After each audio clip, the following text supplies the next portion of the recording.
تدمع والقلب يحزن ولا نقول الا ما يرضى ربنا ولا نقول الا ما يرضى ربنا وانا بفراقك لمحزونون یا ابراہیم.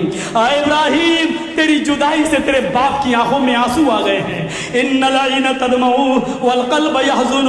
اے میرے بیٹے تیری جدائی سے تیرے باپ کی آنکھوں میں آنسو آ گئے ہیں. والقلب يحزن تیرا باپ اندر سے بہت دکھی ہے, تیرا باپ دل کی گہرائیوں سے بہت دکھی ہے, غمگین ہے.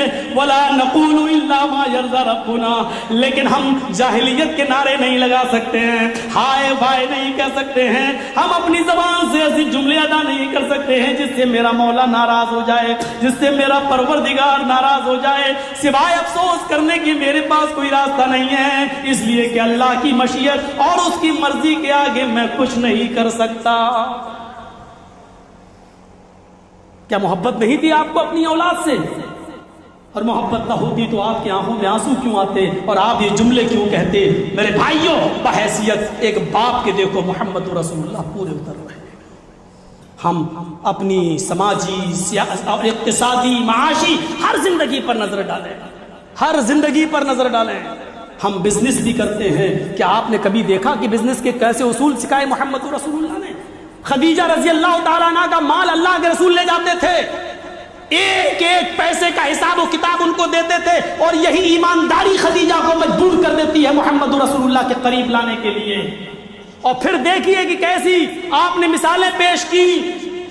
کسی بازار میں گئے تو دیکھا کہ ایک شخص غلہ بیچ رہا ہے, آپ کو کچھ شک ہوا, آپ گئے قریب گئے, غلے کے اندر ہاتھ ڈالا تو کیا دیکھتے ہیں کہ وہ اندر سے بھیگا ہوا ہے, تر ہے, گیلا ہے, اوپر سے اس نے خشک اناج ڈال رکھا ہے.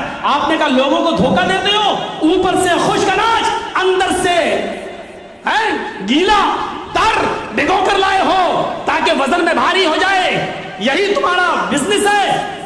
سنو, ایسے بزنس سے کبھی تمہارے گھر میں برکت نہیں ہوگی. آپ نے اس کو ڈانٹا, سخت سست کہا, یہ بزنس کے اصول سکھائے. میرے بھائیوں کہ کسی کو دھوکہ دھڑی دے کر آپ اگر بلڈنگ بناتے ہیں تو یاد رکھو کہ اس میں اس غریب کا خون شامل ہے. ایک نوجوان آیا بھیک مانگتا ہوا, کچھ دے دو اللہ کے نام پر. آپ نے کہا تم نوجوان ہو؟ کہا کچھ نہیں ہے. آپ نے کہا گھر میں کچھ ہے؟ کہا اٹھا لاؤ. آپ نے اس کو بیچا, 8 آنے ملے. کہا جاؤ 4 آنے کا اناج لاؤ اور 4 آنے کی کلہاڑی لاؤ. کلہاڑی لایا, آپ نے اس میں اپنے ہاتھ سے دستہ ڈال دیا, فرمایا جاؤ جنگل میں لکڑیاں کاٹو اور بازار میں بیچو اور 15 دن کے بعد اپنا حال بتانا. وہ 15 دن کے بعد آیا, بہت اچھی گزر بسر چل رہی ہے الحمدللہ. آپ نے فرمایا یہ محنت کی کمائی تمہارے اس بھیک مانگنے سے بہتر ہے جو لوگوں کے سامنے تم بھیک مانگتے تھے. بزنس کے اصول بتائے. آپ سے بڑا کوئی تاجر, آپ سے بڑا کوئی بزنس مین نہیں تھا. آپ نے دنیا کے سامنے بھیک نہیں مانگی, کسی ایک جگہ بیٹھ نہیں گئے, بس لو لاؤ. مولانا جرجیس بیٹھ گئے, اللہ اللہ کرتے گئے. کیا ہوا صاحب؟ نہیں کھانا کہاں, اللہ دے گا, بیٹھے ہیں, اٹھ ہی نہیں رہے. مولانا جرجیس اگر ایسے بن گئے تو یہ مولانا جرجیس حرام خور ہیں, لوگوں کے لقموں پر اور ٹکڑوں پر پل رہے ہیں. محمد رسول اللہ نے بکریاں چرائی ہیں اور اپنی اور محنت کی, کپڑا بیچا, بکریاں چرائیں, محنت کی, مزدوری کی اور یہی اصول بتایا. اچھا ایک بات بتائیے, سب سے مبارک دن کون سا ہے؟ جمعہ. ہونا تو یہ چاہیے تھا کہ پورا کا پورا دن مسجد میں عبادت کرنا چاہیے کیونکہ سب سے افضل دن ہے, لیکن جمعہ ہی کے دن سب سے کم نماز ہے, 2 رکعت. دیکھا آپ نے؟ ظہر میں 4, سیٹرڈے سنڈے منڈے آپ ظہر میں 4 پڑھیں گے, لیکن سب سے مہتوپورن دن کون سا؟ جمعہ, اس میں 2 ہی پڑھیں گے. اور اس میں بھی اصول دیکھیے کیا ہے, فَإِذَا قُضِيَتِ الصَّلَاةُ فَانتَشِرُوا فِي الْأَرْضِ وَابْتَغُوا مِن فَضْلِ اللَّهِ. جب جمعے کی نماز تم پڑھ لو اور جمعے کی نماز ختم ہو جائے تو اب مسجد کے اندر بیکار مت بیٹھو, ادھر ادھر کی باتیں نہ کرو, اب ادھر ادھر کی گفتگو نہ کرو, ایک دوسرے کی غیبت, ایک دوسرے کی برائیاں نہ کرو. کیا کرو؟ فَانتَشِرُوا فِي الْأَرْضِ, زمین میں پھیل جاؤ, مسجد کو چھوڑ دو, زمین کے اندر پھیل جاؤ اور کیا کرو؟ وَابْتَغُوا مِن فَضْلِ اللَّهِ. میں اس کا ترجمہ یوں کر سکتا ہوں, کیا کرو؟ زمین میں پھیل جاؤ. وَابْتَغُوا مِن فَضْلِ اللَّهِ, رکشہ چلاؤ,